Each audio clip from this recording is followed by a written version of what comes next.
እንኳን ለሰማዕቱ ለቅዱስ መርቆሬዎስ ዓመታዊ የንግስ በዓል እንዲሁም በዚህች ዕለት ታስበው ለሚውሉ ቅዱሳን ወርሃዊና ዓመታዊ መታሰቢያ በዓላቸው በሰላም አደረሳችሁ አደረሰን።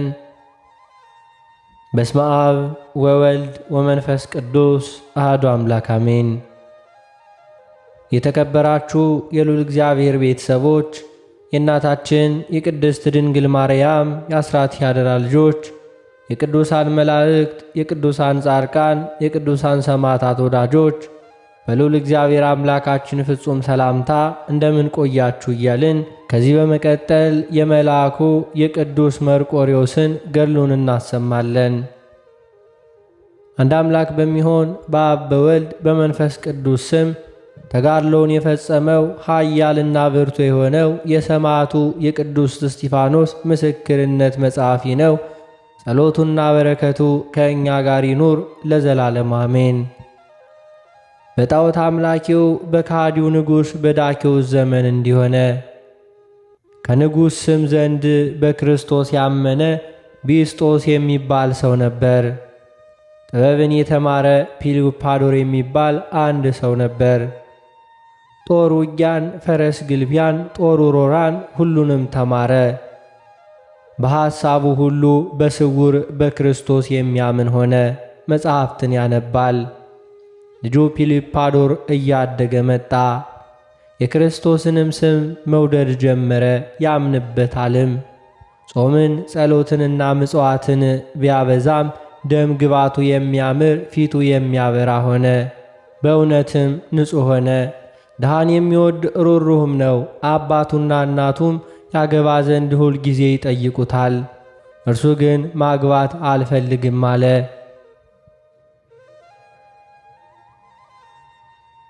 አባቱ ከሞተ በኋላ ንጉሡ ጠርቶ በአባቱ ዙፋን አስቀመጠው። ስሙንም መርቆሬዎስ ብሎ ሰየመው። ንጉሡ ፈጽሞ ይወደዋል። ዕድሜው 25 ዓመት ከሆነው በኋላ የእግዚአብሔር መልአክ በእጁ ሰይፍ ይዞ በሌሊት ታየው። መርቆሬዎስ ሆይ ሰላም ላንተ ይሁን፣ ጽና፣ ጠላትን ታሸንፋለህ፣ አትፍራ አለው። ከዚህ በኋላ ሰይፍ ሰጠውና ከእርሱ ተሰወረ። ከዚህ በኋላ በርበር የሚባሉ ጠላቶች መጡ። ከንጉሥ ዳኪዎስም ሀገር ደርሰው ጠላቱን ማረኩ። ዳኪዎስም ሰራዊቱን ሰብስበው ሊዋጋቸው መጣ። ቅዱስ መርቆሬዎስ ተነሳና ከበርበር ሰራዊት ጋር ውጊያ ገጠመ። ንጉሡንና መኳንንቶቹን ገደላቸው፣ አባረራቸውም። ከሰራዊቶቻቸውም ብዙዎቹን ገደለ። ንጉሥ ዳኪዎስ የበርበር ሰዎችን ባሸነፈ ጊዜ በታላቅ ደስታ ወደ ሀገሩ ተመለሰ። ከዚህ በኋላ ንጉሡ ቅዱስ መርቆሬዎስን ጠርቶ ርስት ጉልት ሰጠው። ወርቅና ብር፣ ልብስም፣ ፈረስና በቅሎ፣ ብዙ አሽከሮችንና ሌላ ገንዘብም ሰጠው። በአማካሪዎቹና በመኳንንቱ ላይ በመሳፍንቱና በቤተ መንግሥቱ ሁሉ ላይ ሾመው። ንጉሡ የመርቆሬዎስን ቃል እንዲያከብሩ አዘዘ። ቅዱስ መርቆሬዎስም በታላቅ ምስጋናና ደስታ ወደ ቤቱ ተመለሰ።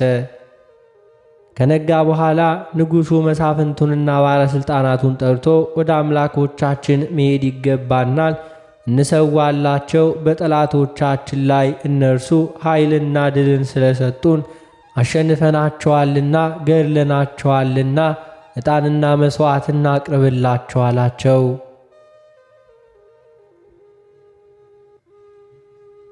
ንጉሡም ከመሳፍንቱና ከባለሥልጣናቱ ሁሉ ጋር ተነሳና ወደ ጣዖታቸው ሄዱ። ቅዱስ መርቆሬዎስ ግን ከእነርሱ ጋር ላለመሄድ ወደ ኋላ ቀርቶ ፈረሱን ያዘ። በዚያን ጊዜም ወደ ቤቱ ተመለሰ። ከንጉሡ ሰራዊት አንዱ መጥቶ ንጉሥ ሆይ ለዘላለም ሕያው ነህ፣ በመሳፍንቶች ላይና በባለሥልጣኖች ላይ የሾምከውና የከበርከው ታላቅ ሀብትን የሰጠኸው ይህ መርቆሬዎስ ትእዛዝህን አላከበረም፣ ቃልህንም አልሰማም፣ ለአምላኮቻችን አልሰገደም አለው። ንጉሡም ሰውዬ ሆይ በመርቆሬዎስ ላይ ክፉ ነገር አልሰማም፣ ከእርሱ ጋር ጠብ እንዳለህ አውቃለሁ። ነገርህ እውነት ከሆነ ለእኛና ለአምላኮቻችን ቀና ብዙ ሀብት እሰጥሃለሁ። ነገርህ ሐሰት ከሆነ ግን በአንተ ላይ ከባድ ቅጣት እናመጣብሃለን አለው። ያን ጊዜ ቅዱስ መርቆሬዎስ ወደ ፈረሱ ፈጥኖ ይደርስ ዘንድ ንጉሡን እንዲሁም መልእክተኛ ላከ። መርቆሬዎስም ዛሬ ወደ አንተ መምጣት አልችልም አለው። ንጉሡ መልእክተኞቹን በጦርነቱ ደክሟልና ተዉት፣ ትንሽ ረፍ አላቸው። በበነጋው በማግስቱ ንጉሡ መልእክተኛ ልኮ ቅዱስ መርቆሬዎስ መጣና በንጉሡ ፊት ቆመ። ንጉሥ ዳኪዎስ ብዙ ገንዘብ የሰጠህን ከፍ ከፍ ያደረገህን ያከበረህን የካድህ እውነት ነውን? አምላኮቻችን ኃይልና ብርታትን እንዲሁም በውጊያ ላይ እንደሰጡ ጠላቶቻችንንም እንደገደልክ እንዳሳደድክ አላወቅህም? አንተ ለአምላኮቻችን ትሰዋላቸው ዘንድ መሥዋዕትንና ቁርባንን ታቀርብላቸው ዘንድ ትሰግድላቸውም ዘንድ ይገባሃል አለው።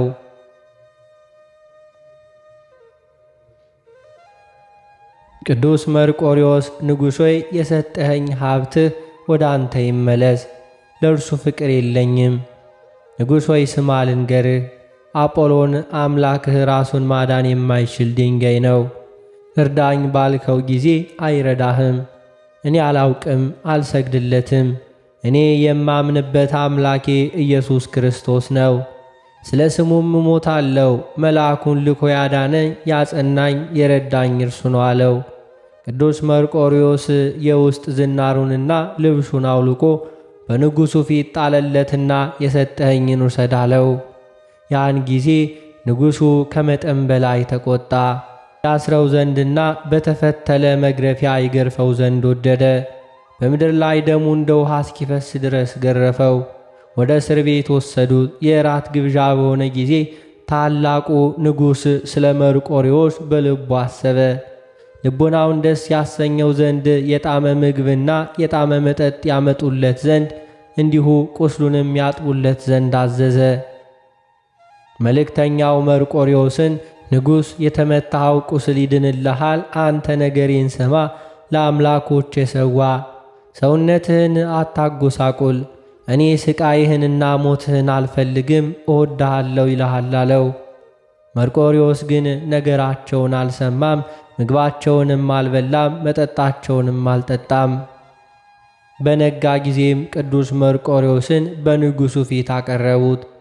ከሃዲው ንጉሥ መርቆሬዎስ ሆይ ሥራይ እንዳለብህ አወቁ። ቁስልህን ማን አዳነህ?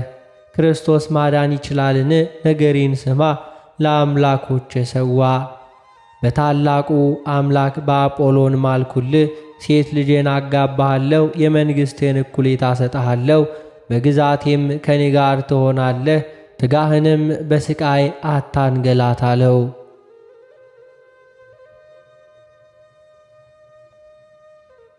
ቅዱስ መርቆሬዎስም የፈለግኸውን አድርግ፣ አምላክ የኢየሱስ ክርስቶስን ግን አልተውም አለው። ያን ጊዜ ንጉሡ ራሱን አቁማዳ ያወጡ ዘንድ በራሱም ላይ የእሳት ፍም ያደርጉ ዘንድ አዘዘ። እንዳዘዛቸውም አደረጉ። ሚካኤል ከሰማይ ወደ ቅዱስ መርቆሬዎስ ወርዶ የእሳቱን ነበልባል አጠፋው፣ ሥጋውንም አልነካውም። ከሃዲው ንጉሥ የብረት አልጋ ያመጡ ዘንድ በስሩም እሳት ያነዱ ዘንድ ቅዱስ መርቆሬዎስን በላዩ ላይ ያስቀምጡ ዘንድ አዘዘ። ነገር ግን ምንም አልደረሰበትም። ንጉሡ እጅና እግሩን ያስሩት ዘንድ ዳግመኛም በፈረስ ጅራፍ ያስሩት ዘንድ አዘዘ። ወደ ሀገሩም የሀገር ዳርቻ ጎተቱት፣ ወደ ወህኒ ቤትም አስገቡት። ነገር ግን መልአኩ ሚካኤል ያጸናው ነበር። የንጉሡ ባለሟሎች ሰራዊቱና መሳፍንቱ በጧት መርቆሬዎስ ወዳለበት ወህኒ ቤት ሄደ። ይህን ከባድ መከራ ስትቀበል ስናይ ወዮልን፣ ለነፍስህ ራራ፣ ሥጋህንም በዚህ መከራ አታሰቃይ፣ ምክራችንን ስም አሉት። ወደ ንጉሡም ተመልሰው በፊታችን መርቆሬዎስን ታሰቃየው ዘንድ አንሻም፣ ነገር ግን ምክራችንን ካልሰማህ ብቻህን ትተንህ እንሄዳለን ብለውበት ጮኹበት። ከዚህ በኋላ በኪሩቤል ላይ የሚቀመጥ ዙፋን እሳት የሆነ ኪሩቤል የሚሸከሙት ጌታችን ኢየሱስ ክርስቶስ በመንፈቀ ሌሊት በወህኒ ቤት ለቅዱስ መርቆሬዎስ ታየው። ቅዱስ መርቆሬዎስን እኔ የመረጥኩህ በአላውያን ነገሥታት ፊት በስሜ ያመንክ ወዳጅ ሆይ ሰላም ላንተ ይሁን። ስምህን በሕይወት መጽሐፍ ጻፍሁልህ። 3 አክሊሎችን ሰጠው። አንዱ ስለ ድንግልና፣ ሁለተኛው ስለ እምነትህ፣ ሦስተኛው ስለ ስሜ ደምህ በመፍሰሱ ሰጠውህ አለው።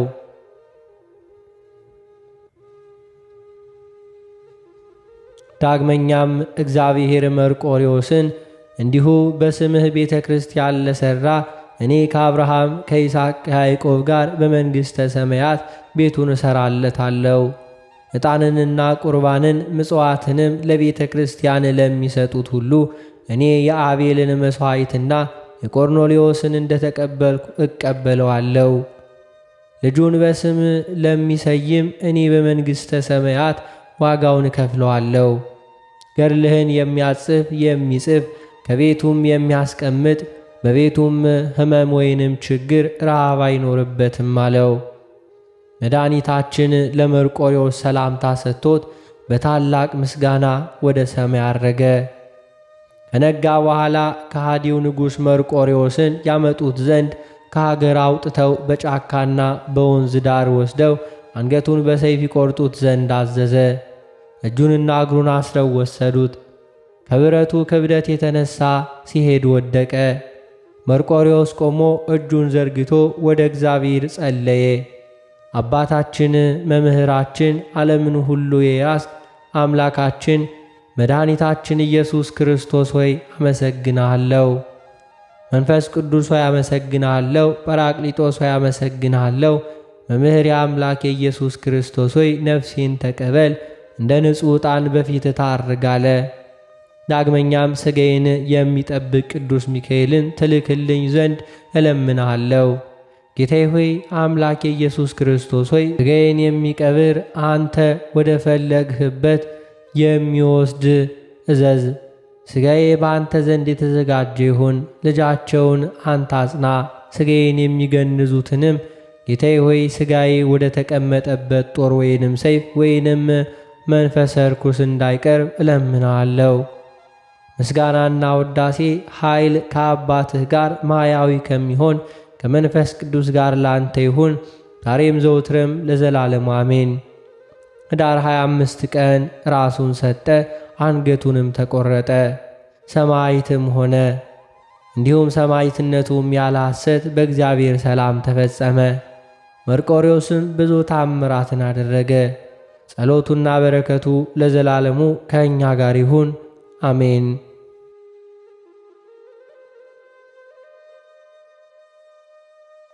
የተከበራችሁ የልዑል እግዚአብሔር ቤተሰቦች ከዚህ በመቀጠል በሐምሌ 25 ቀን የሚነበበውን ስንክሳር እናሰማለን። በስመ አብ ወወልድ ወመንፈስ ቅዱስ አሐዱ አምላክ አሜን። አንድ አምላክ በሚሆን በአብ በወልድ በመንፈስ ቅዱስ ስም ሐምሌ 25 በዚህች ቀን ቁጥር የሌላቸው ታምራትንና ድንቆችን ባሳየባት በምስር ሀገር የቅዱስ መርቆሬዎስ ቅዳሴ ቤተ ክርስቲያን ሆነ። በረከቱ ከእኛ ጋር ትኑር ለዘላለሙ አሜን። በዚህችም ቀን የደብረ ሊባኖሱ አባ ሕፃን ሞዓ አረፈ። በረከቱ ከእኛ ጋር ትኑር ለዘላለሙ አሜን። በዚህችም ቀን ከኒቆምድያ ሀገር ሐዋርያዊት ቅድስት ቴክላ አረፈች። ይህችም ቅድስት በቅዱስ ሐዋርያው በጳውሎስ ዘመን ሐዋርያዊት ሆነች። ቅዱስ ጳውሎስም በአንጾኪያ ከተማ በወጣ ጊዜ ወደ ኒቆምድያ ከተማ ሄደ። በዚያም ስሙ ሰፋሮስ የሚባል ምእመን ሰው ነበር። ቅዱስ ጳውሎስን ወስዶ በቤቱ አኖረው። ብዙ አሕዛብም የሐዋርያው የጳውሎስን ትምህርት ይሰሙ ዘንድ በእርሱ ዘንድ ይሰበሰቡ ነበር። ይህች ቅድስት ቴክላም በቤቷ መስኮት ተመለከተች፣ የሐዋርያውንም ትምህርት ሰማች። እንዲሁም ትምህርቶቹን እያዳመጠች ሳትበላና ሳትጠጣ 3 ቀኖች ቆየች። ትምህርቱም በልቧ አደረ። አባትና እናቷ ቤተሰቦቿ ሁሉ አዘኑ። ከምክሯም እንድትመለስ ሐዋርያው ጳውሎስን እንዳትከተል ለመኗት፣ ነገር ግን አልሰማቻቸውም። ሁለተኛም አባቷ ወደ ንጉሡ ሄዶ ሐዋርያው ጳውሎስን ከሰሰው። ንጉሡም ወደ እርሱ አስቀርቦ ስለ ሥራው ጠየቀው። ነገር ግን የሚቀጣበት ምክንያት በላዩ አላገኘም ነበር። ሐዋርያው ጳውሎስንም እንዲያስሩ ታዘዘ። ይህች ቅድስት ቴክላም ልብሶቿንና ጌጦቿን ከላዩ አስወገደች። ወደ ቅዱስ ጳውሎስም ሄዳ ከእግሩ በታች ሰገደች። በእርሱም ዘንድ እየተማረች ተቀመጠች። ወላጆቿን በፈለጓት ጊዜ አላገኟትም። በሐዋርያው ጳውሎስ ዘንድ እርሷ እንዳለች ሰዎች ነገሯቸው።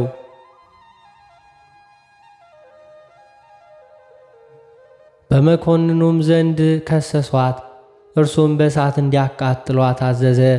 እናቷም ስለ እርሷ ሴቶች ሁሉ እንዲገሰጹና እንዲፈሩ አቃጥሏት እያለች ጮኸች። ብዙዎች የከበሩ ሴቶች በሐዋርያው ጳውሎስ ትምህርት አምነው ነበርና፣ እርሷ ግን በሚያቃጥሏት ጊዜ ልቧን አጽንታ ቅዱስ ጳውሎስን ተመለከተችው። ዳግመኛም ሲጸልይ ቅዱስ ጳውሎስን አወጡት። በላዩም በመስቀል ምልክት አማተበ። ራሷንም ወደ እሳቱ ምድጃ ወረወረች። ሴቶችም ያለቅሱላት ነበር። ያን ጊዜ እግዚአብሔር ብዙ ዝናብ፣ በረድና መብረቅ ላከ። የእሳቱም ምድጃ እንደ ቀዝቃዛ ጠል ሆነ። ቴክላም ሩጣ ወደ ቅዱስ ጳውሎስ ተሰውሮ ወዳለበት ቦታ ደረሰች። ራሷንም ላጭቶ ትከተለው ዘንድ ለመነችው። እንዲሁም አደረገላት። ወደ አንጾኪያ ከተማም በሄደች ጊዜ ከመኳንንቶች አንዱ ሊያገባት ፈለገ። መልኳ እጅግ ውብ ነበርና እርሷም ዘለፈችው፣ እንዲሁም ረገመችውም። እርሱም በዚያች ሀገር ገዥ በሆነ በሌላ መኮንን ዘንድ ከሰሳት። እርሱም ለአንበሶች እንዲጥሏት አዘዘ። በአንበሶች መካከል 2 መዓልት 2 ሌሊት ኖረች። እነዚያም አንበሶች እግሯን ይልሱ ነበር እንጂ ምንም አልከፉባትም። ከዚህ በኋላ በ2 በሬዎች መካከል አስረው በከተማው ውስጥ ሁሉ ጎተቷት። ነገር ግን ምንም ክፉ ነገር በላዩ አልደረሰም። ከዚያም በኋላ ለቀቋት። ወደ ቅዱስ ጳውሎስ ሄደች። እርሱም ማረጋጋት አጽናናትም። ክብር ይግባውና በጌታችን በኢየሱስ ክርስቶስ ስም እንድትሰብክ አዘዛት።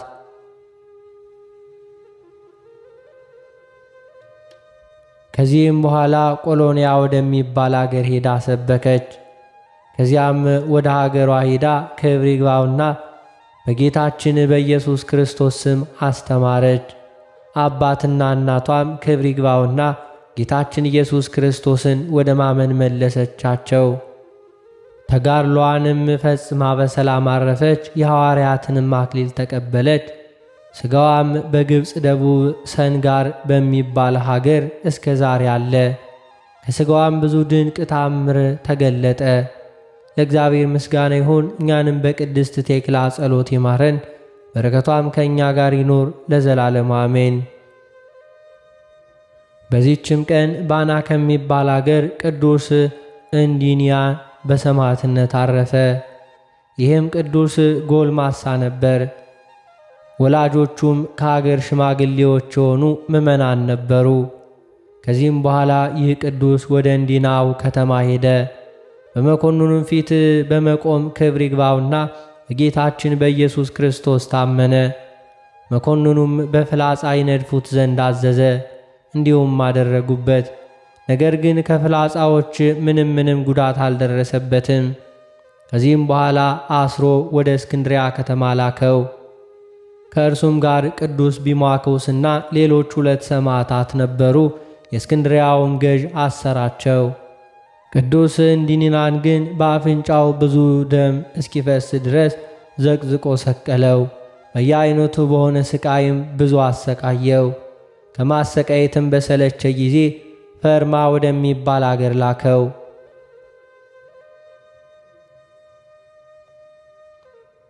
ከዚያም በወይኒ ቤት ቅዱስ ሚናስን አገኘውና ደስ አለው። እርስ በርሳቸውም ተጽናኑ። ከዚህም በኋላ መኮንኑ በየአይነቱ በሆነ ስቃይ አሰቃየው። በእሳት ባጋሉትም መጋዝ ሥጋውን ሰነጠቀው። በብረት ምጣድ ውስጥም አበሰሉት። ጌታችንም ያለ ጉዳት በጤና አስነሳው። መኮንኑም ማሰቃየቱን በሰለቸ ጊዜ ራሱን በሰይፍ ይቆርጡት ዘንድ አዘዘ። የሰማዕትነትንም አክሊል በመንግሥተ ሰማያት ተቀበለ። ከሥጋውም ታላላቅ ታምራት ተደረጉ። ለበሽተኞችም ፈውስ ተደረገ። ለእግዚአብሔር ምስጋና ይሁን። እኛንም በጸሎቱ ይማረን፣ በረከቱም ከእኛ ጋር ትኑር ለዘላለሙ አሜን። በዚችም ቀን ደግሞ ይስሐቅ በሰማዕትነት ሞተ። ይህም ቅዱስ ሳምባ ከምትባል ሀገር ነበር። እርሱም የአትክልት ቦታ ጠባቂ ነበር። ደግ የዋሃና ጽሙድ አገልጋይ ነበር። ሥጋም አይበላም ነበር፣ ወይንም አይጠጣም ነበር። በየ2 ቀን ይጾም ነበር። ቅጠልም ይበላ ነበር። ድሆችንና ችግረኞችን ይጎበኛቸው ነበር። ከደሞዙም የሚተርፈውን ይሰጣቸዋል። ክብር ይግባውና ጌታችን በራእይ ተገለጠለትና ወደ መኮንኑ ሂዶ በቅዱስ ስሙ እንዲታመን አዘዘው። ከዚህም በኋላ ያዘጋጀለትን የደስታ አክሊሎችን ተስፋ አስደረገው።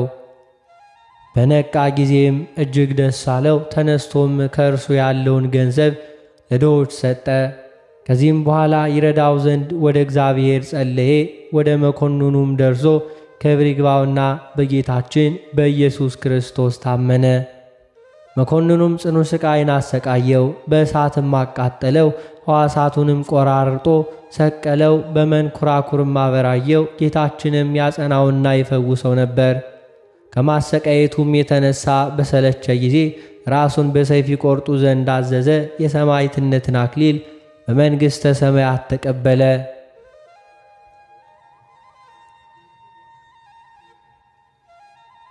ከዚህም በኋላ ምዕመናን ሰዎች ከሀገሩ ሳምሳ መጥተው ሥጋውን ወሰዱ። ባማሩ ልብሶችም ገንዘው የመከራው ዘመን እስኪፈጸም ድረስ በመልካም ቦታ ኖሩት። ከዚያም በኋላ ውብ የሆነች ቤተ ክርስቲያን ሰሩለት። ሥጋውንም በዚያ ኖሩ። ከእርሱም ድንቆችና ታምራቶች ተገለጡ። ለእግዚአብሔር ምስጋና ይሁን። እኛንም በጸሎቱ ይማረን፣ በረከቱም ከእኛ ጋር ትኑር ለዘላለሙ አሜን። ዳግመኛም በዚች ቀን በድሜራ አቅራቢያ ድምድል ከሚባል ሀገር ቅድስት ኢሳርያ በሰማዕትነት ሞተች። የዚችም ቅድስት ወላጆቿ ደጎች ምዕመናን ነበሩ። እርሷም በሥጋዋና በነፍሷ የጸናች ነበረች። ሁልጊዜም ተጸምዳ ትጸልይ ነበር። 11 ዓመትም በሆናት ጊዜ እርሷ ቆማ ስትጸልይ ጌታችን ታላቅ ብርሃን ገለጠላት። የመላእክት አለቃ ቅዱስ ሩፋኤልም ተገልጦ እንዲህ አላት። ተጋድሎ ተዘርግቶ ሳለ ክብር ይግባውና በክርስቶስ ስም ለሚጋደሉም አክሊሎች ተዘጋጅተው ሳሉ አንቺ ለምን ከዚህ ተቀምጠሻል? አላት። ይህንንም በሰማች ጊዜ ደስ አላት። ገንዘቧንም ሁሉ ለድሆችና ለችግረኞች ሰጥታ ጣው ወደምትባል ሀገር ሄደች። ከዝርያ ስርና ወደምትባል ሀገር ሄዳ በመኮንኑ ፊት ክብር ይግባውና በጌታችን ኢየሱስ ክርስቶስ ስም ታመነች። ጌታችንም ሳኑሲ ለሚባል ሰው ለዚች ቅድስት ከእርሷ የሚሆነውን ነገረው። ባያትም ጊዜ በእርሷ ደስ አለው፣ አረጋጋት፣ ልቧንም ማጽናናት። መኮንኑም ታላቅ ሥቃይን አሰቃያት። ሥጋዋንም ሁሉ ሰነጣጠቀ። በእሳት ያጋሏቸውንም የብረት ችንካሮች በሥጋዋ ውስጥ ቸነከሩ።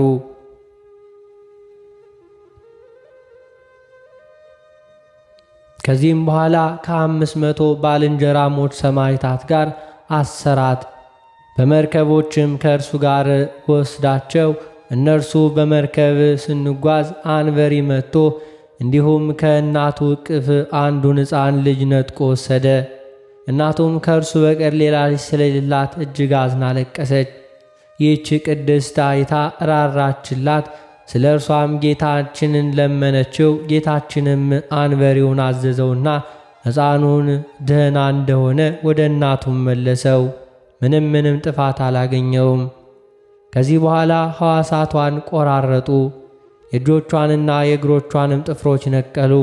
ምላሷንም ቆረጡ። እግሮቿንም በብረት ችንካር ቸነከሩ። በብረት አልጋ ላይ አስተኝተው ከበታቿ እሳት አነደዱ። ነገር ግን ምንም ጥፋት አልደረሰባትም። ክብር ይግባውና ጌታችን አድኗታልና። መኮንኑም እርሷን ከማሰቃየት የተነሳ በሰለቸ ጊዜ ራሷን በሰይፍ እንዲቆርጡ አዘዘ። የሰማዕትነትን አክሊልም በመንግሥተ ሰማያት ተቀበለች። ለእግዚአብሔር ምስጋና ይሁን፣ እኛንም በጸሎቷ ይማረን፣ በረከቷም ከእኛ ጋር ይኖር ለዘላለሙ አሜን። በዚህችም ቀን ከእስክንድሪያና ከባሕርያ አውራጃ ቀራቆስ ከሚባል መንደር የከበሩ ቴክላና ሙጊ ሰማዕት ሆኑ።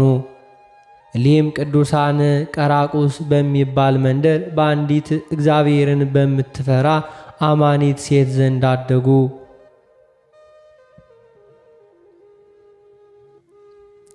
ወደ ባህር ዳርቻ ባለፉ ጊዜ የክርስቲያን ወገኖችን ሲያሰቃያቸው መኮንኑን አዩት። እነዚህም ደናግል ስለ ልቡ ደንዳናነት አደነቁ። ያን ጊዜ የእግዚአብሔር መልአክ ተገለጠላቸው። ክብር ይግባውና በጌታችን ኢየሱስ ክርስቶስ ስም መከራውን ለሚታገሱ ለቅዱሳን ሰማዕታት የዘጋጀውን ክብርን አሳያቸውና አጽናናቸው። ከዚህም በኋላ በመርከብ ተጭነው ወደ እስክንድሪያ ተጓዙ። እመቤታችን ማርያምም አልቃሾች በሆኑ በሁለት ሴቶች አምሳል ከኤልሳቤት ጋር ተገለጸችላቸው። ከእነርሱም ጋር ወደ ከተማው በደረሱ ጊዜ ክብር ይግባውና በጌታችን ኢየሱስ ክርስቶስ ስም በመኮንኑ ፊት ታመኑ። መኮንኑም ጽኑ ሥቃይን አሰቃያቸው። ከዚህ በኋላ የቅድስት ሙጊርን ራስ በሰይፍ ቆረጠ። ተጋድሏንም ፈጸመች። ቅድስት ቴክላን ግን ድሙጢ ወደሚባል ሀገር ላካት። በዚያ ሰማዕት ሆነች። ለእግዚአብሔር ምስጋና ይሁን፣ እኛንም በጸሎታቸው ይማረን፣ በረከታቸው ከእኛ ጋር ይሁን ለዘላለም አሜን። በዚችም ቀን ዳግመኛ ባንዋን ከሚባል አገር ቅዱስ አበከረዙን ሰማዕት ሆነ። ይህም ቅዱስ አስቀድሞ ወንበዴ ነበር። ሌሎችም ሁለት ወንበዴዎች ነበሩ። ገንዘቡን ሊሰርቁ ወደ አስቄጥስ ገዳም ወደ አንድ መነኮስ በአንድነት ሄዱ። በጸሎትም እየተጋ አገኙት። ጸሎቱንም ጨርሶ እስኪተኛ ድረስ ጠበቁት። እርሱ ግን ከቶ አልተኛም። በልቦናቸውም ፍርሃት አደረባቸውና ደነገጡ። በነጋ ጊዜም ያ ሽማግሌ መነኮስ ወደ ሽፍቶቹ ወጣ። ባዩትም ጊዜ ከእግሩ በታች ሰገዱ። ሰይፎቻቸውንም በፊቱ ጥለው ደቀ መዛሙርቶቹ ያደርጋቸው ዘንድ ለመኑት። በእርሱም ዘንድ መነኮሱ።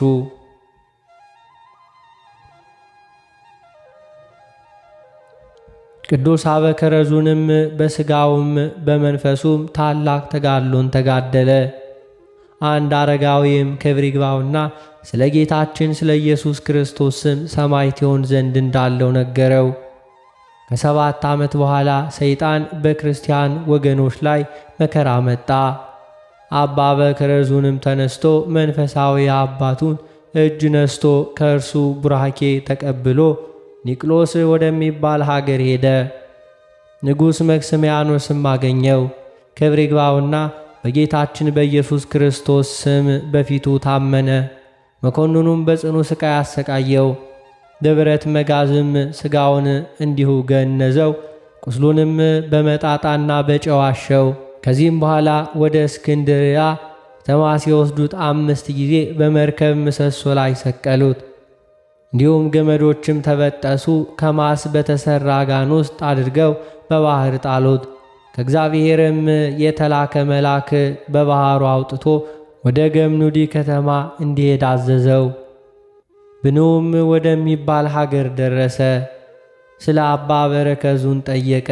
እነርሱም አላወቁትም ነበርና ከብዙ ጊዜያትም ጀምሮ በዚህ ሄዷል፣ ወዴት እንዳለ አናውቅም፣ ወሬውንም አልሰማንም አሉት። አንዲት ብላቴና ግን አስተውላ አወቀችው፣ ፈራችም። ከፍርሃቷም ብዛት የተነሳ ወደቀችና እንስራዋ ተሰበረ። እርሷም ሰዎች ይህ አባ በረከዙን ነው አለቻቸው። የሀገሩ ሰዎችም ሁሉ ፈጥነው ወጥተው ከእርሱ ተባረኩ። ደዌ ያለባቸው ወደ እርሱ ይመጡ ነበር። እርሱም በዘይት ላይ ጸልዮ ሲቀባቸው ወዲያውኑ ይድኑ ነበር።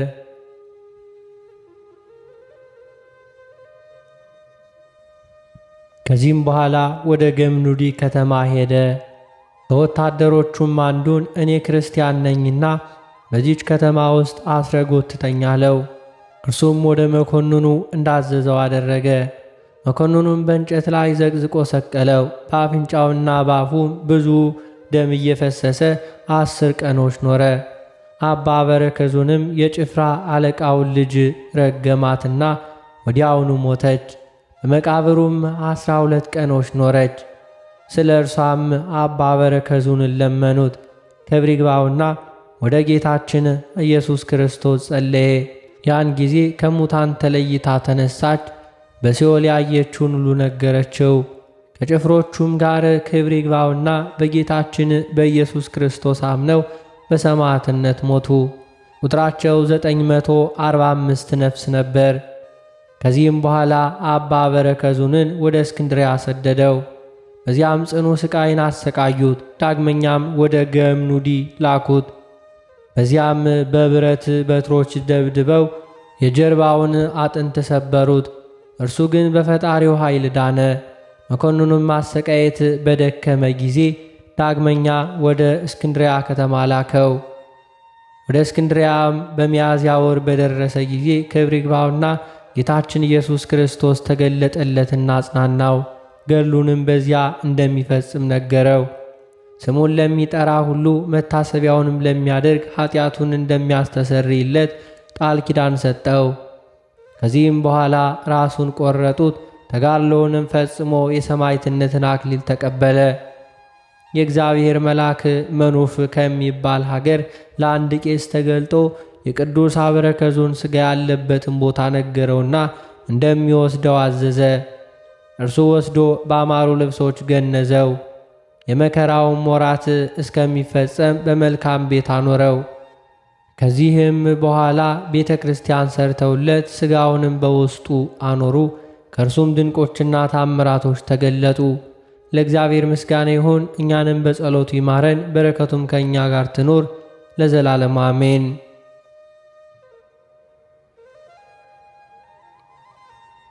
ዳግመኛ በዚች ቀን የ600 ሰማዕታት መታሰቢያቸው ነው። በረከታቸው ከእኛ ጋር ትኑር ለዘላለም አሜን። ዳግመኛ በዚች ቀን የሶርያው ሰው ቅዱስ ሰማዕት ዱማዲዮስ አረፈ። ይህም ቅዱስ በፋርስ አገር አደገ። የከዋክብትን ምግብን ጥበብን ተማረ። ከዚህ በኋላ ክርስቲያን ሊሆን ወደደ። ከፋርስ ሰዎችም ስሙ አጋሊዮስ የሚባል ቄስ በገበያ ውስጥ አገኘ። እርሱም ወደ እግዚአብሔር የሚያደርስ ሃይማኖት አስተማረው። እጅግም ደስ ብሎት ቤተሰቦቹን ወደ እግዚአብሔር ይመለሱ ዘንድ ያስተምራቸው ጀመር። አላሳመናቸውም። ከዚህም በኋላ በሶርያና በሮም መካከል ወዳለች ሀገር ሄደ። በዚያም የክርስትናን ጥምቀት ተጠምቆ መነኮሰ። ታላቅ ተጋድሎንም መጋደል ጀመረ። መነኮሳትም ታላቅ የሆነ ተጋድሎን ባዩ ጊዜ በእርሱ ላይ ቀንጠው ከገዳም ሊያሳድዱት ወደዱ። ባወቀም ጊዜ ወጥቶ ወደ ቅዱስ ሰርጊዮስ ገዳም ሄደ። በዚያም በአንድ ባህታዊ ቄስ ዘንድ ተቀመጠ። ከዚህም በኋላ ዲቁና እንዲሾመውና ከእርሱ ጋር በቤተ መቅደስ ውስጥ እንዲያገለግል ቅዱስ ዲማዲዮስን አስገደደው። ትእዛዙንም መተላለፍ ባልተቻለው ጊዜ ዲቁና ተሾመ። አረጋዊው ቄስ በመሠዊያው ላይ በሚሰየም ጊዜ በቅዳሴው እኩሌታ በመሥዋዕቱ ላይ ርግብ ስትወድቅ ቅዱስ ዱማዲዮስ ያያት ነበር። እርሱም ሥጋዊ ርግብ እንደሆነች ያስብ ነበር። ሽማግሌው ግን አያያትም ነበር። የቅዳሴው ሥርዓት ከተፈጸመ በኋላ ባሕታዊው ቄስ እንዲህ ብሎ ጠየቀው። በቅዳሴ ጊዜ የሚደነግጥ እጅህን ወደ መሥዋዕቱ የምትዘረጋው ምን ሆነ ነው? እርሱም ርግቧን እንዳያት ነገረው። ከእንግዲህ ስታያት ንገረኝ አለው። ከዚህም በኋላ ባያት ጊዜ አባቴ ሆይ ያች ርግብ መጣች ብሎ ነገረው። ሽማግሌው ግን አላያትም። እጅግም አዝኖበት እግዚአብሔር ፊት ሰገደ። ያችም ርግብን እስከሚያያት ድረስ ፈጽሞ ይጸልይና ይማልድ ነበር። ያች ርግብ መንፈስ ቅዱስ እንደሆነ አላወቀም ነበርና ለዲያቆን አባ ዱማዲዮስም ልቡ እንዳይታበይ አልነገረውም።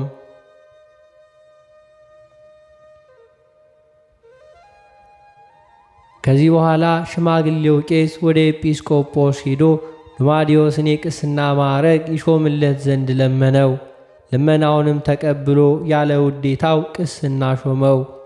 ሊቀ ጳጳሳቱም ዜናውንና ገድሉን በሰማ ጊዜ ከእርሱ ጋር ወገኖቹን ወሰደ። ከወገኖቹም ጋር ወደ እርሱ ሄዶ በረከትን ሊቀበል ወደደ። ቅዱስ ዱማዲዮስ ግን በመንፈስ ቅዱስ አውቆ ከዚያ ተሰውሮ ሄደ። ወደ ሰማዕቱ ቅዱስ ማርቆስ ቤተ ክርስቲያንም ደረሰ። ከዚያም ወደ በረሃ ሄደ። በዚያ ሳር እየበላ ኖረ። እርሱ ከንቱ ውዳሴ ይሸሽ ነበርና፣ እግዚአብሔርም በእጆቹ ድንቆችና ታምራቶችን ያደርግ ነበር።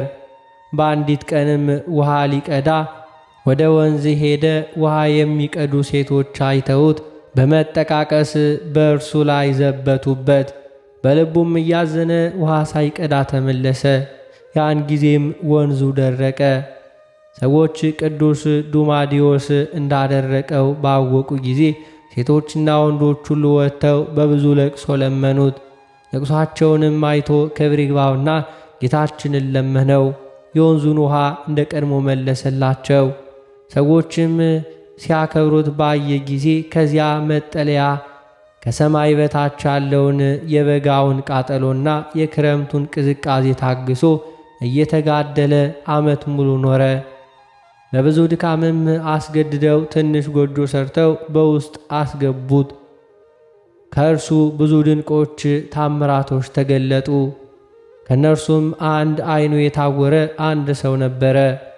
ከእርሱም በተባረከ ጊዜ ዓይኑ ድና አየች፣ እንደ ሁለተኛዋም ሆነች። ሁለተኛም ጎባጣ ሰው ወደ እርሱ አመጡ። በውሃ ላይ በዘይት ላይ ጸልዮ የመጻጉን ሥጋ አጥቦ እንዲሁም አዳነው። ዲዳውንም እንዲሁ አዳነው።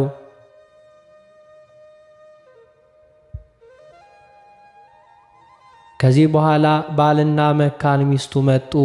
ስለ እርሱም ይጸልይ ዘንድ ለመኑት። እርሱም ክብር ይግባውና እግዚአብሔርን ለምኖላቸው ልጆችን ሰጣቸው። ወደ እርሱም ልጆችን አምጥተው ባረካቸው። ከእርሱም የሚበዛ ብዙ ታምራትን አደረገ። በከሃዲው በዋሊጦስ ዘመን የአምላክ ወዳጅ ንጉሥ ቆስጠንጢኖስ ያሰራውን አብያተ ክርስቲያናት ጭፍሮቹ ወደ አንጾኪያ መጥተው አፈረሱ። ከዚህም በኋላ የፋርስ ሰዎች ጦርነት ሊገጥሙ መጡ። ሲጓዙም ወደ ቅዱስ ዱማዲዮስ ማደሪያ ደረሱ። ስለ እርሱም ለመኮንኑ ነገሩት። እርሱም የወግሩት ዘንድ አዘዘ። ከረዱውም ጋር በድንጋይ ወገሩት። የጣሉባቸው ድንጋይ በዓታቸው ላይ ታላቅ ኮረብታ ሆነ። እርሱና ረዱውም እንዲህ በሆነ ድርጊት አረፉ። ከአንድ ዓመትም በኋላ ለአንድ መንገደኛ ነጋዴ ሰው ገለጠለት። ገመል ጭኖ ነበር። እርሱም ሲያልፍ ገመሉ ከምድር በታች በጉድጓድ ውስጥ ወደቀ። ሰዎችም ገመሉን ሊያወጡ በመጡ ጊዜ የቅዱስ ዱማዲዮስ በዓት ተገለጠ። ቆፍረውም የቅዱስ ዱማዲዮስንና የረድኡን ሥጋ በክብር አወጡ። ይኸውም ባረፈበት በሐምሌ 25 ቀን ነበር። ቤተ ክርስቲያንም ሰርተው የእርሱንና ሥጋውን የረድኡን ሥጋ በውስጡ አኖሩ። ጌታችንም ከእርሱ ብዙዎች ታምራትን ገለጠ። ለእግዚአብሔር ምስጋና ይሁን። እኛንም በቅዱሳን ጸሎት ይማረን፣ በረከታቸውም ከእኛ ጋር ትኖር ለዘላለሙ አሜን።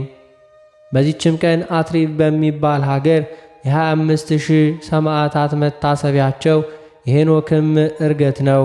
በረከታቸው ከእኛ ጋር ትኖር ለዘላለሙ አሜን። ቸሩ አምላክ ከነቢያት ከሐዋርያት ከጻድቃንና ከሰማዕታት ክብር ያሳትፈን አሜን።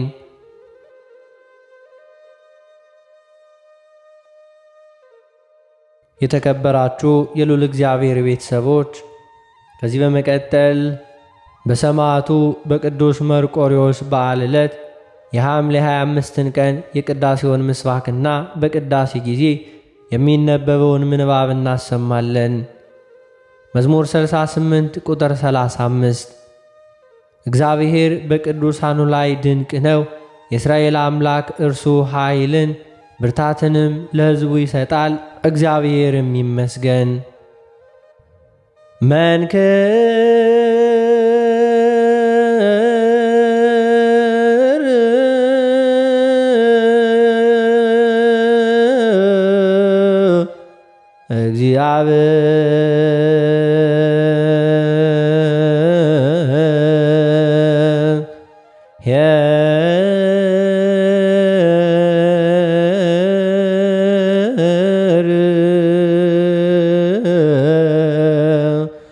በላይለ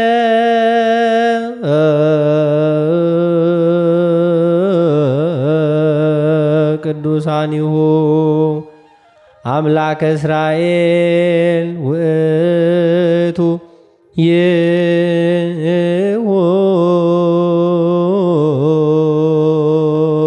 ይሁብ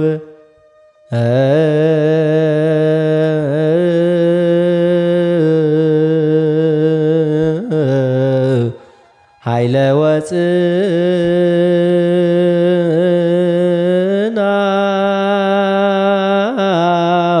ወፅናዕ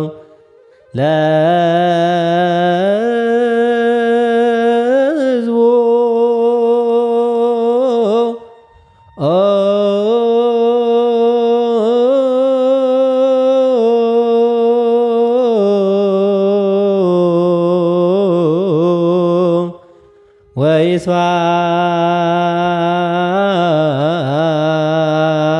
ወይትባረክ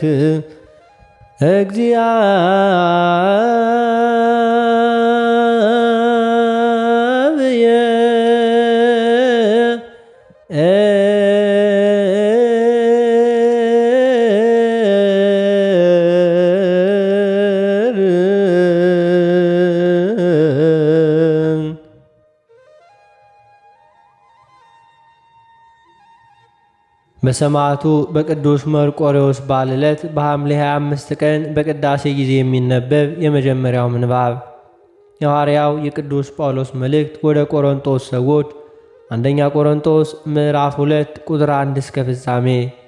ቃሉም እንዲህ ይላል። እኔም ወንድሞች ሆይ ወደ እናንተ በመጣው ጊዜ በቃልና በጥበብ ብልጫ ለእግዚአብሔር ምስክርነቴን ለእናንተ እየነገርሁ አልመጣሁም።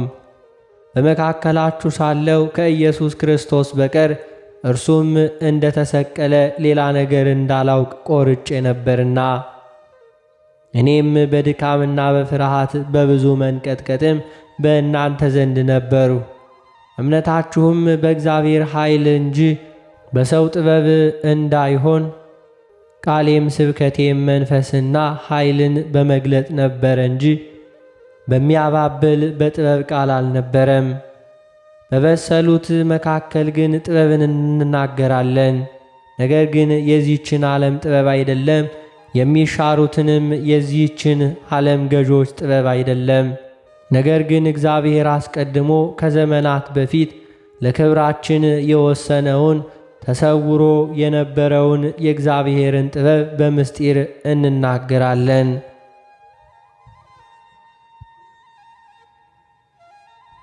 ከዚህችም ዓለም ገዦች አንዱስ እንኳ ይህን ጥበብ አላወቀም። አውቀውስ ቢሆን የክብርን ጌታ ባልሰቀሉትም ነበር። ነገር ግን ዓይን ያላየውን ጆሮም ያልሰማውን በሰውም ልብ ያልታሰበው እግዚአብሔር ለሚወዱት ያዘጋጀው ተብሎ እንደ ተጻፈ እንዲህ እናደርጋለን። መንፈስም የእግዚአብሔርን ጥልቅ ነገርስ እንኳ ሳይቀር ሁሉን ይመረምራልና ለእኛ እግዚአብሔር በመንፈሱ በኩል ገለጠው። በእርሱ ውስጥ ካለው ከሰው መንፈስ በቀር ለሰው ያለውን የሚያውቅ ሰው ማን ነው? እንዲሁም ደግሞ ከእግዚአብሔር መንፈስ በቀር ለእግዚአብሔር ያለውን ማንም አያውቅም። እኛ ግን ከእግዚአብሔር እንዲያው የተሰጠንን እናውቅ ዘንድ ከእግዚአብሔር የሆነውን መንፈስ እንጂ የዓለምን መንፈስ አልተቀበልንም። መንፈሳዊውን ነገር ከመንፈሳዊው ነገር ጋር አስተያይተን መንፈስ በሚያስተምረን ቃል ይህን ደግሞ እንናገራለን እንጂ የሰው ጥበብ በሚያስተምረን ቃል አይደለም።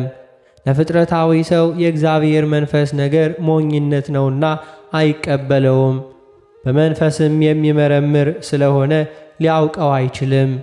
መንፈሳዊ ሰው ግን ሁሉን ይመረምራል፣ ራሱ ግን በማንም አይመረመርም። እንዲያስተምረው የጌታን ልብ ማን አውቆት ነው? እኛ ግን የክርስቶስ ልብ አለን።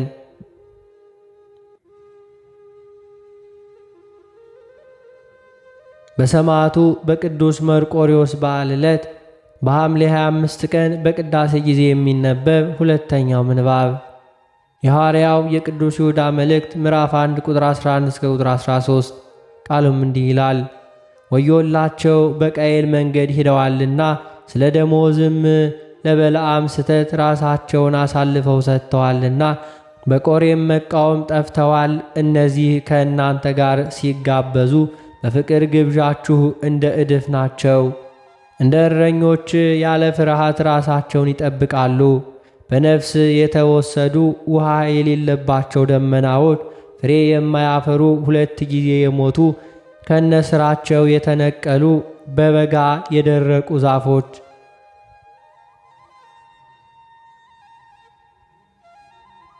በሰማዕቱ በቅዱስ መርቆሬዎስ በዓል ዕለት በሐምሌ 25 ቀን በቅዳሴ ጊዜ የሚነበብ ሦስተኛው ምንባብ የሐዋርያት ሥራ ምዕራፍ 26 ቁጥር 6 እስከ ቁጥር 12። ቃሉም እንዲህ ይላል። አሁንም ከእግዚአብሔር ዘንድ ለአባቶቻችን ስለተሰጠው ስለ ተስፋ ቃል አለኝታ ልፋረድ ቆሜያለሁ። ወደዚህ ወደ ተስፋ ቃል 12ቱ ወገኖችን ሌሊትና ቀን በትጋት እያመለኩ ይደርስ ዘንድ አለኝታ አላቸው። ስለዚህም አለኝታ ንጉሥ አግሪጳ ሆይ ከአይሁድ እከሰሳለሁ። እግዚአብሔር ሙታንን የሚያስነሳ እንደሆነ ስለምን በእናንተ ዘንድ የማይታመን ነገር ሆኖ ይቆጠራል? እኔም ራሴ የናዝሪቱን የኢየሱስን ስም የሚቃወም እጅግ ነገር አደርግ ዘንድ እንዲገባኝ ይመስለኝ ነበር። ይህንም ደግሞ በኢየሩሳሌም አደረግኩት። ከካህናት አለቆችም ሥልጣን ተቀብዬ እኔ ከቅዱሳን ብዙዎችን በወህኒ አሳሰርኋቸው። ሲገድሏቸውም አብሬ ተቸው። በምኵራብም ሁሉ ብዙ ጊዜ እየቀጣው ይሰደቡ ዘንድ ግድ አልኋቸው።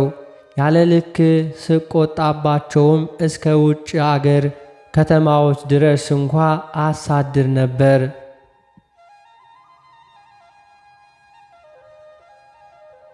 በሰማዕቱ በቅዱስ መርቆሬዎስ በዓል ዕለት በቅዳሴ ጊዜ የሚነበብ የወንጌል ምንባብ የማርቆስ ወንጌል ምዕራፍ 13 ቁጥር 5 እስከ ቁጥር 14። ቃሉም እንዲህ ይላል። ኢየሱስም መልሶ እንዲህ ይላቸው ጀመር፣ ማንም እንዳያስታችሁ ተጠንቀቁ። ብዙዎች እኔ ነኝ እያሉ በስሜ ይመጣሉና ብዙዎችንም ያስታሉ። የጦርንም ወሬ በሰማችሁ ጊዜ አትደንግጡ፣ ይህ ሊሆን ግድ ነውና። ነገር ግን መጨረሻው ገና ነው። ሕዝብ በሕዝብ ላይ መንግሥትም በመንግሥት ላይ ይነሳሳልና በልዩ ልዩ ስፍራ የምድር መናወጥ ይሆናል፣ ራብ ይሆናል። እነዚህ የምጣር መጀመሪያ ናቸው። እናንተ ግን ለራሳችሁ ተጠንቀቁ። ወደ ሸንጎ አሳልፈው ይሰጧችኋል፣ በምኵራብም ትገረፋላችሁ። ምስክርም የሆንባቸው ዘንድ ስለ እኔ በገዢዎችና በነገሥታት ፊት ትቆማላችሁ። አስቀድሞም ወንጌል ለአሕዛብ ሁሉ ይሰበክ ዘንድ ይገባል። ሲጎትቷችሁና አሳልፈው ይሰጧችሁም ምን እንደምትናገሩ አስቀድማችሁ አትጨነቁ። ዳሩ ግን በዚያች ሰዓት የሚሰጣችሁን ተናገሩ። የሚናገረው መንፈስ ቅዱስ ነው እንጂ እናንተ አይደላችሁምና። ወንድምም ወንድሙን አባትም ልጁን ለሞት አሳልፎ ይሰጣል። ልጆችም በወላጆቻቸው ላይ ይነሳሉ፣ ይገድሏቸውማል። በሁሉም ዘንድ ስለ ስሜ የተጠላችሁ ትሆናላችሁ። እስከ መጨረሻ የሚጸና ግን እርሱ ይድናል።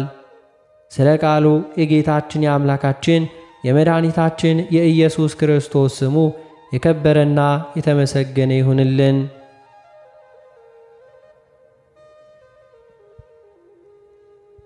አነሳስቶ ላስጀመረን አስጀምሮ ላስፈጸመን ለጌታችን ለአምላካችን ለመድኃኒታችን ለኢየሱስ ክርስቶስ ክብርና ምስጋና ይገባዋል፣ ዛሬም ዘውትርም ለዘላለሙ አሜን። አባታችን ሆይ በሰማያት የምትኖር፣ ስምህ ይቀደስ፣ መንግሥትህ ትምጣ፣ ፈቃድህ በሰማይ እንደሆነች እንዲሁም በምድር ትሁን። የዕለት እንጀራችንን ስጠን ዛሬ፣ በደላችንንም ይቅር በለን እኛም የበደሉንን ይቅር እንደምንል። አቤቱ ወደ ፈተናም አታግባን ከክፉ ሁሉ አድነን እንጂ መንግሥት ያንተ ናትና፣ ኃይል፣ ክብር፣ ምስጋና ለዘላለሙ አሜን። እመቤታችን ቅድስት ድንግል ማርያም ሆይ በመልአኩ በቅዱስ ገብርኤል ሰላምታ ሰላም እንልሻለን። በሐሳብሽ ድንግል ነሽ፣ በሥጋሽም ድንግል ነሽ። አሸናፊ እግዚአብሔር እናት ሆይ ሰላምታ ላንቺ ይገባሻል። ከሴቶች ሁሉ ተለይተሽ አንቺ የተባረክሽ ነሽ። ማፀንሽ ፍሬ የተባረከ ነው። ጸጋን የተመላሽ ቅድስት ሆይ ደስ ይበልሽ፣ ልዑል እግዚአብሔር ከአንቺ ጋር ነውና ከተወደደው ልጅሽ ከጌታችን ከመድኃኒታችን ከኢየሱስ ክርስቶስ ዘንድ ይቅርታውንና ምሕረቱን ለምኝልን ኃጢአታችንንም ያስተሰርይልን ዘንድ ለዘላለሙ አሜን።